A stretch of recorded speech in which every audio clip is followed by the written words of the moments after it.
Gapni qarang. Banda, ojiz banda.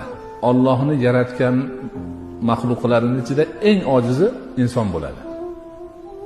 Eng ojizi inson bo'ladi. Har qanday hayvon bola tug'sa o'rnidan turib yurib ketaveradi. Lekin insonning bolasi yotadi. 2 yilgacha onasi ko'tarib yuradi buni. 1 yil, 10 oy bo'lib oyog'iga bosguncha tura olmaydi o'rnidan. Eng zaif inson. Shu zaif, zarraga arzimaydigan narsani Alloh men esimga olaman deyapti. Allohning esiga, zikriga kirish uchun ojiz banda nima qilish kerak ekan? Allohni zikr qilish kerak ekan. Oson ekan. O'zi Qur'onda aytayapti: "Fazkuruni azkurkum." Ey bandalarim, meni zikr qilinglar, men sizlarni zikr qilaman. Ana o'sha arzimas bir zarra o'zini arzimas bir amali bilan o'zini yaratgan buyuk Xoliqni eslashiga sazovor bo'lishi, bundan katta baxt bormi? Bundan katta dunyoda baxt yo'q.